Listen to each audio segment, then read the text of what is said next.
Hi everyone, I'm Surbi Reheja and welcome back to the channel. जैसा कि CSR ने notification release कर दिया है, आपका जो एग्जामिनेशन है 24 दिसंबर एग्जामिनेशन वो अब आपका फैब में होगा। डेट्स मेंशन है 16 फैब टू 28 फैब। तो आपका एग्जाम 16 टू 28 के बीच में कभी भी हो सकता है। साथ ही आपका जो फॉर्म फिलिंग है वो भी स्टार्ट हो गया है। फॉर्म फिलिंग की जो डेट्स है 9 दिसंबर टू 30 दिसंबर है। 31 दिसंबर यहाँ पर होगा लास्ट फी पेमेंट। तो अभी आपके पास आपका जो एग्जाम होगा फैब में है, तो अभी अप्रोक्सीमेटली देखा जाए तो आप लोगों के पास 2 मंथ का टाइम पीरियड है जो आपको अपनी प्रिपरेशन के लिए देना है। अब 2 मंथ के टाइम में आपको कैसे इसको वाइजली यूटिलाइज करना है या फिर आपकी क्या इफेक्टिव स्ट्रेटेजी हो जो आपको हेल्प करेगी आपका एग्जाम क्वालिफाई करने में, तो आज हम इसी के बारे में बात करने वाले हैं। तो मैं आप लोगों के साथ डिस्कस करूंगी कि आपको इस 2 मंथ को कैसे वाइजली यूटिलाइज करना है। तो अब हम यहाँ पर देखेंगे 2 मंथ प्रिपरेशन स्ट्रेटेजी।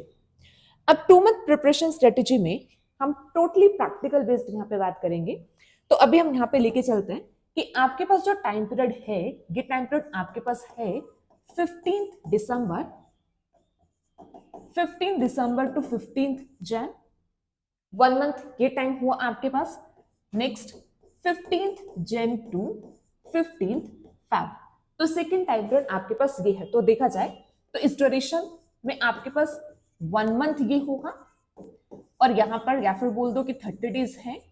ऐसे यहां पर आपके पास क्या होगा 1 मंथ होगा और है 30 डेज। तो अब हम कैसे इन 60 डेज को वाइजली यूटिलाइज कर सकते हैं जिससे हमारी जो प्रिपरेशन है वो अप टू द मार्क हो और हमें हेल्प करे वो एग्जाम को क्वालिफाई करने में, राइट। अब देखो 2 मंथ को हम कैसे डिवाइड करेंगे। अब जो हम स्ट्रेटेजी यहाँ पर देखने वाले हैं इसमें ये जो 2 मंथ का टाइम पीरियड यहाँ पर होगा या फिर जो आपके रिवीजन सेशंस हैं इनको हम 3 पार्ट्स में डिवाइड करेंगे। तीन पार्ट में कैसे? फर्स्ट तो आपका यहाँ पर होगा 30 डेज रिवीजन, ठीक है। फर्स्ट तो आपका यहाँ पर है 30 डेज रिवीजन यहाँ पर होगा एंड सेकेंड फिर यहाँ पर आएगा 15 डे रिवीजन, ठीक है। 15 डेज रिवीजन होगा, देन आएगा 10 डेज रिवीजन और फिर लास्ट यहां पर होगा 5 डेज रिवीजन, ठीक है। तो देखो जैसे आपकी जो भी रिवीजन है आप उसको कैसे डिवाइड कर सकते हो।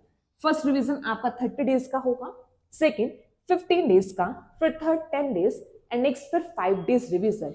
और इसी के बाद जब आप ये सब रिवीजन यहाँ पे कर दोगे तो आपके पास टोटल जो नंबर ऑफ रिवीजन यहाँ पर होगा वो आ जाएगा 4। मतलब आप अपना जो पूरा का पूरा सिलेबस है वो 4 टाइम रिवाइज कर दोगे अगर आप इस स्ट्रेटेजी को फॉलो करते हो, ठीक है। अब देखो आपको करना क्या है। पहला तो ये कि हम सब काफी टाइम से एग्जाम की प्रिपरेशन कर रहे हैं ना, काफी टाइम से कर रहे हैं। तो प्रिपरेशन में ये तो अभी तक हमारा डिसाइड हो गया होगा कि हमें कौन कौन सी यूनिट को टारगेट करना है। मीन्स हमारे 9 to 10 यूनिट कौन से यहाँ पे रहेगी उतना हम लोगों का डिसाइडेड है। प्लस में हमने एक बार तो हमने सब यूनिट्स को पढ़ लिया होगा क्योंकि हम लोग दिसंबर का सोच के कर रहे थे, बट दिसंबर से एग्जाम शिफ्ट हुआ फैब पर। तो आपको ये एडवांटेज मिला है 1 मंथ एक्स्ट्रा का या 2 मंथ एक्स्ट्रा का, जिससे अब आप अपने रिवीजन को और ज्यादा अच्छा कर सकते हो, ठीक है। तो अभी तक मैं ये कंसिडर करके चल रही हूँ कि जितने भी स्टूडेंट्स तैयारी कर रहे हैं तो सबका नंबर ऑफ यूनिट्स क्लियर है कि कितने यूनिट्स को आप प्रिपेयर कर रहे हो। प्लस में आपने 1 टाइम तो एटलीस्ट पढ़ ही लिया सब यूनिट को, मतलब गो थ्रू आपने कर लिया। क्योंकि ये जो आपकी स्ट्रेटेजी है टोटली रिवीजन स्ट्रेटेजी है। इस रिवीजन स्ट्रेटेजी में कोई भी ऐसा न्यू टॉपिक नहीं होगा जो आप स्टडी करोगे, जो आपने ऑलरेडी स्टडीड टॉपिक है आपके, जस्ट आप उन्हीं को रिवाइज करोगे, ठीक है। क्योंकि इंपॉर्टेंट होता है, इतना वास्ट सिलेबस है तो हमें याद करना भी थोड़ा सा डिफिकल्ट होता है ना। तो उसके लिए हमें 4 to 5 टाइम रिवीजन करनी होती है। तो 4 to 5 टाइम रिवीजन में हम जस्ट उन्हीं टॉपिक्स की रिवीजन करते हैं जो ऑलरेडी हमने पढ़े हैं, कुछ में नया टॉपिक नहीं पढ़ना होता है। तो पहला तो ये कि अगर आपने मतलब जितना भी अभी तक आपने पढ़ा है, ठीक है, अब जस्ट आपका मेन फोकस आप उन टॉपिक्स के रिवीजन पर होना चाहिए। ये नहीं कि आप अब ये यूनिट भी प्रिपेयर कर लो, ये भी कर लो, या फिर कुछ नया टॉपिक आप कर लो। क्योंकि आप नया टॉपिक अगर आप पढ़ते जाओगे तो आपको जो आपने ऑलरेडी जो टॉपिक्स आपने स्टडी किए या फिर जो यूनिट्स आपने पढ़ी हैं उनको रिवाइज करने का टाइम नहीं मिल पाएगा। और अगर आपने रिवीजन नहीं की है, क्वेश्चन प्रैक्टिस नहीं की है, तो कोई भी बेनिफिट नहीं होगा कि आप कितने भी यूनिट्स कर लो। तो आपने 7 यूनिट प्रिपेयर किया है, 8 किया है, 9 किया है, 10 किया है, डजेंट मैटर, आपको जस्ट अभी अपने रिवीजन पर फोकस करना है। अब आपको ऐसा नहीं करना कि आप फटाफट से मतलब कुछ 1 या 2 यूनिट्स प्रिपेयर कर लो, ठीक है। तो अभी देखो हम देखो कैसे करेंगे। अब जो आपका पहला जो 1 मंथ ये जो 30 डेज रिवीजन होगा, इसमें तो आपको करना है रिवीजन प्लस क्वेश्चन प्रैक्टिस, ठीक है। इस नोट में तो आप क्या करोगे, रिवीजन प्लस क्वेश्चन प्रैक्टिस। अब देखो आपके पास 30 डेज है, राइट। 30 डेज में आप पूरा दिन आपके पास है, आप सुबह से लेकर शाम तक पढ़ते रहिए, ठीक है। आपके पास इनफ टाइम है, 2 मंथ मोर देन इनफ होता है रिवाइज करने में पूरा का पूरा सिलेबस, ठीक है। अब फर्स्ट 30 डेज में तो आपको क्या करना है, आपके जितने भी यूनिट्स हैं, जैसे 10 यूनिट्स को कंसिडर करके चलता है कि आप ऑन एन एवरेज 10 यूनिट्स को प्रिपेयर कर रहे हो, तो आपके पास फर्स्ट 30 डेज में 3 डेज पर यूनिट आएंगे, ठीक है। आपको सिर्फ 3 ही दिन मिलेंगे एक यूनिट को रिवाइज करने में। तो आप क्या करो, जो पहले 1 मंथ यहाँ पर होगा उसमें पहले तो जितना भी आपने प्रिपेयर किया है उस यूनिट के बारे में उसे रिवाइज कीजिए, प्लस में क्वेश्चन प्रैक्टिस करो। क्वेश्चन प्रैक्टिस इंपॉर्टेंट है, फर्स्ट जो मंथ यहाँ पर होगा उसमें क्वेश्चन प्रैक्टिस इंपॉर्टेंट होगी। क्वेश्चन प्रैक्टिस में आपको करने हैं PYQs। आप प्रीवियस ईयर क्वेश्चंस कीजिए, लास्ट टाइम ईयर के PYQs कीजिए, ठीक है। आप फुल पेपर भी सॉल्व कर सकते हो, बट अभी आप टॉपिक वाइज PYQs सॉल्व कीजिए, यूनिट वाइज PYQs सॉल्व कीजिए, ठीक है। प्रीवियस ईयर आप CSR नेट के कर सकते हो, आप गेट के कर सकते हो, DBT के कर सकते हो, ICMR के कर सकते हो। लास्ट 10 ईयर्स के क्वेश्चन सॉल्व करो। तो पहला का जो टाइम होगा उसमें जस्ट आपको क्या करना है, आपको 3 डेज पर यूनिट देना है, रिवीजन करनी है, साथ में क्वेश्चन प्रैक्टिस करनी है, ठीक है। अब 3 डेज ये एवरेज है, कुछ यूनिट्स को प्रिपेयर करने में आपको 4 डेज भी लग सकते हैं और कुछ यूनिट्स को प्रिपेयर करने में आपको 2 डेज भी लग सकते हैं। फॉर एग्जाम्पल एवोल्यूशन छोटी सी यूनिट होती है, 2 डेज में हम उसको रिवाइज कर सकते हैं। जेनेटिक्स टोटली क्वेश्चन प्रैक्टिस होता है, ठीक है। वहां पे जैसे आपका थियरी बहुत कम रहता है, क्वेश्चन प्रैक्टिस ज्यादा होता है, तो वो भी आपको 2 डेज अप्रोक्सीमेटली ले लेगा रिवाइज करने में। तो आप ये जो यहाँ से डेज आपके रहेंगे तो आप उनको अदर यूनिट्स में प्रिपेयर करने के लिए लगा सकते हो। जैसे आपका मोल बायो है वो आपका 3 to 4 डेज लेगा, प्लांट फिजियोलॉजी 3 to 4 डेज लेगा, डेब बायो 3 to 4 डेज लेगा। तो आप यहाँ पर क्या कर सकते हो, थोड़ा सा शिफ्टिंग कर सकते हो। बट अगर ऑन एन एवरेज देखा जाए तो फर्स्ट मंथ जो यहाँ पर होगा इसमें आपके पास 3 डेज होंगे पर यूनिट। तो आपको 3 डेज करना है question practice. Question practice important है। तो फर्स्ट रिवीजन यहाँ पर होगी, जो फर्स्ट रिवीजन आप करिए वहां पे जो मेन फोकस होगा वो है क्वेश्चन प्रैक्टिस, ठीक है। क्वेश्चन प्रैक्टिस कीजिए क्योंकि क्वेश्चन प्रैक्टिस आपके रिवीजन भी करवा देगा, ठीक है। क्वेश्चन प्रैक्टिस के साथ क्वेश्चन प्रैक्टिस करोगे तो साथ साथ आपको रिवाइज ऑटोमेटिकली हो जाएगा। तो क्वेश्चन प्रैक्टिस पे मेन फोकस रखिए। तो फर्स्ट जो मंथ यहाँ पर होगा क्वेश्चन प्रैक्टिस कीजिए। अब इससे क्या होगा ना, आप लोगों को कॉन्फिडेंस भी बूस्टअप होगा जब आप क्वेश्चन प्रैक्टिस कर लोगे। लेट्स सपोज आपने मतलब ऐसा होता है कि आपको एक यूनिट के मतलब on an average 400 to 500 questions मिल जाएंगे जो भी आप यूनिट्स प्रिपेयर कर रहे हो। तो जब आपने 400 to 500 क्वेश्चंस को सॉल्व कर लिया हर एक यूनिट की, तो ऑटोमेटिकली आपके अंदर कॉन्फिडेंस आ जाएगा। आपको एक मतलब पॉजिटिव एनर्जी मिलेगी कि अब आप क्या कर सकते हो और ज्यादा मतलब प्रिपरेशन और आप कर सकते हो। मतलब एक कॉन्फिडेंस मिलेगा कि एग्जाम में बैठ के आप क्वेश्चन को सॉल्व कर सकते हो। तो ये कॉन्फिडेंस लाना सबसे ज्यादा इंपॉर्टेंट है, क्योंकि क्या होता है एग्जाम से मतलब एग्जाम आने से पहले तक प्रिपरेशन नहीं होती है, क्वेश्चन प्रैक्टिस नहीं होती है, तो कॉन्फिडेंस नहीं आ पाता है और एग्जाम में जाके आप थोड़ा सा कंफ्यूज हो जाते हो, पैनिक कर जाते हो और फिर एग्जाम में जाके आप वैसा परफॉर्म नहीं कर पाते अपनी कैपेबिलिटी के अकॉर्डिंग जितना आप कर सकते हो, ठीक है। तो इसलिए इंपॉर्टेंट है टाइम निकालो, सुबह से लेकर शाम तक पढ़ो, क्वेश्चन प्रैक्टिस करो, रिवीजन करो, जितना ज्यादा टाइम दे सकते हो उतना ज्यादा टाइम दो, 12 आवर्स का टाइम दो, 13 आवर्स का टाइम दो, जितना पर डे यहाँ पे ड्यूरेशन दे सकते हो। स्टार्टिंग के 1 मंथ आपको जस्ट ये फोकस करना है। तो जब हमारा ये वाला मतलब मंथ कंप्लीट होगा तो इसमें हमने जितने भी यूनिट्स होंगे सबके रिवीजन प्लस में PYQs क्वेश्चन प्रैक्टिस हो जाएंगे। अब फिर नेक्स्ट पार्ट यहाँ पर आएगा रिवीजन का। अब नेक्स्ट पार्ट में जो आपने 1 मंथ का ड्यूरेशन यहाँ पे लिया था पूरी यूनिट्स को रिवाइज करने के लिए, अब आपको वो अपना टाइम हाफ पर रिड्यूस करना है। अब आपको 15 डेज पर करनी है सेकेंड रिवीजन, ठीक है। तो ये जो आपका 15 डेज यहाँ पर होगा ये आ जाएगा आपका सेकेंड रिवीजन। तो आप जो अपनी सेकेंड रिवीजन करोगे वो 15 डेज के अंदर करोगे, ठीक है। अब देखो हमने क्वेश्चन प्रैक्टिस यहाँ पे कर लिया, तो अब ये जो ड्यूरेशन यहाँ पर होगा या फिर ये जो आपके रिवीजन सेशंस रहेंगे इन सेशंस में आपको क्वेश्चन प्रैक्टिस करने की रिक्वायरमेंट नहीं होगी, इसलिए यहाँ पे आपको पूरा का पूरा एक 1 मंथ यहाँ पे मिल गया, 30 डेज यहाँ पे मिल गए क्वेश्चन प्रैक्टिस एंड रिवीजन की। तो नेक्स्ट ऑफ 15 डेज यहाँ पर होंगे, यहाँ पर जस्ट आपको ओनली रिवीजन करना है, यहाँ पर आपको क्वेश्चन प्रैक्टिस नहीं करनी, ठीक है। विदाउट क्वेश्चन प्रैक्टिस से पॉसिबल है कि आप 15 डेज में सिलेबस को रिवाइज कर लो, क्वेश्चन प्रैक्टिस के साथ करोगे तो सिलेबस नहीं हो पाएगा, ठीक है। 15 डेज में आपको करना है। अब आपका जो पहले टाइम मतलब ईच यूनिट के लिए 3 डेज जा रहा था, अब वो यहाँ पर हाफ हो जाएगा, ठीक है। अब आपको ट्राई करना है कि आप जो पहले यूनिट 4 डेज में कर रहे थे उसे 2 डेज में करो, जो पहले 2 डेज में यूनिट कर रहे थे उसे 1 डे पे करो, तो आपको अपना टाइम हाफ पर करना है। इसलिए फर्स्ट रिवीजन इंपॉर्टेंट है, क्वेश्चन प्रैक्टिस इंपॉर्टेंट है, वो बहुत इफेक्टिव होगी तो आपको सेकेंड रिवीजन में हेल्प मिलेगी, ठीक है। तो सेकेंड रिवीजन जो यहाँ पर होगा 15 डेज का स्लॉट है, 15 डेज के स्लॉट में आप अपना जितने भी यूनिट्स आपने प्रिपेयर की हैं सुबह शाम लगाकर अब अपना क्या करो, पूरा प्रॉपर रिवाइज कर दो।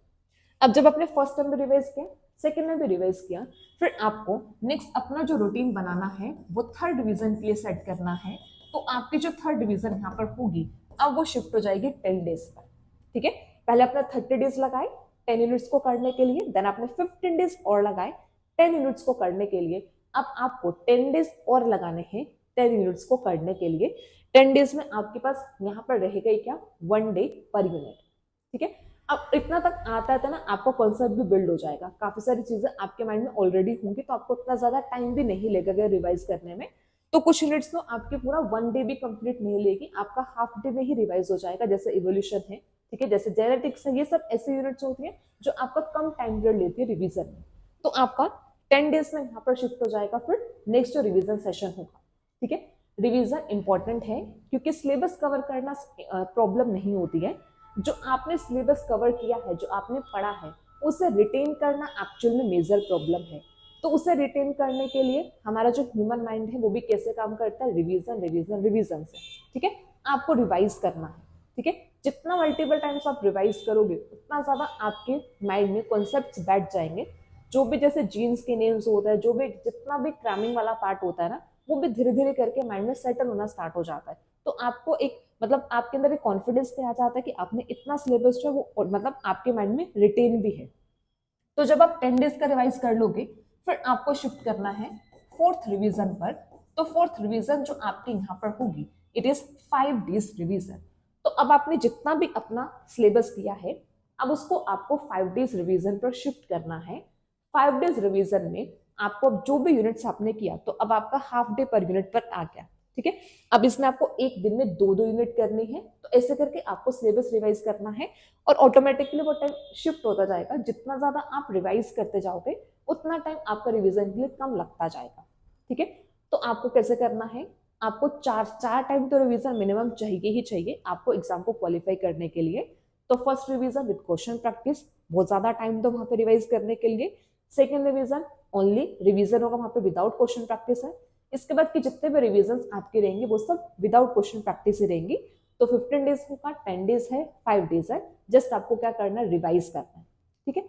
अब ये तो हमने ये देखा, हमने डेज में डिवाइड कर दिया कि हम कैसे कैसे यहाँ पर अपना एक रूटीन सेट कर सकते हैं, कैसे हम शेड्यूल बना सकते हैं 30 डेज, 15, 10 एंड 5 डेज का। अब आता है रिवीजन एक्चुअल में करनी कैसे होती है, ठीक है। अब रिवीजन के भी देखो यहाँ पर क्या है ना, 2 मेथड यहाँ पर होते हैं आपको जो रिवीजन यहाँ पे करनी है, ठीक है। रिवीजन के भी यहाँ पर 2 मेथड्स है, एक यहाँ पर होगा एक्टिव रिकॉलिंग और एक होगा पैसिव, ठीक है। एक तो आप पैसिवली रिवाइज करो, सेकेंड है एक्टिवली रिकॉलिंग करो। अब हमें कैसे एक्टिव रिकॉलिंग करनी होती है या फिर कैसे पैसिव करना होता है, या फिर किन टॉपिक्स की एक्टिव रिकॉलिंग करने की रिक्वायरमेंट होती है, या फिर किस टॉपिक को यहाँ पर जस्ट आपको पैसिवली ही रिवाइज करके छोड़ देना, ठीक है। अब देखो, जो भी आपका रिवीजन होगा मीन्स जो आपका ये फर्स्ट जो यहाँ पे 30 डेज का स्लॉट रहा, आप यहाँ पे जो रिवाइज करोगे, रिवीजन में आपको पहले सबसे पहला तो जो आपको मेन फोकस करना है वो एक्टिव रिकॉलिंग पर करना है।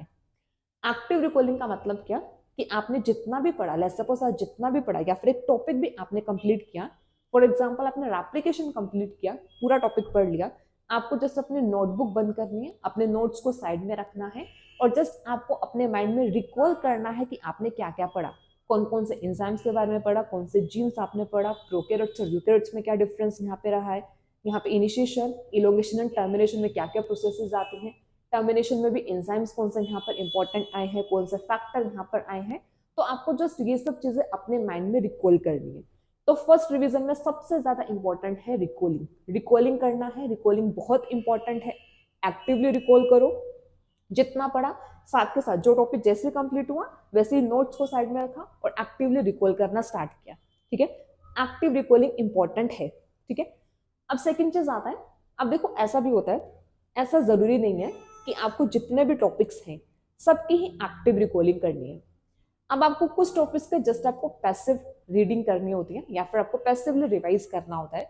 जैसे प्लांट फिजियोलॉजी में आप टॉपिक करो तो सेकेंडरी मेटाबोलाइट, सेकेंडरी मेटाबोलाइट में काफी सारे एग्जांपल्स है ना।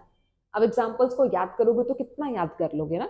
तो अब ऐसे जो टॉपिक्स होते हैं ना जो क्रैमिंग वाले पार्ट है, जैसे सेकेंडरी मेटाबोलाइट्स का है या फिर जैसे आपके जीन्स का रहता है, ठीक है, जैसे आपका एवोल्यूशन या इकोलॉजी में जो डाइवर्सिटी वाला पार्ट होता है, ठीक है, जैसे जोलॉजिकल टाइम स्केल है।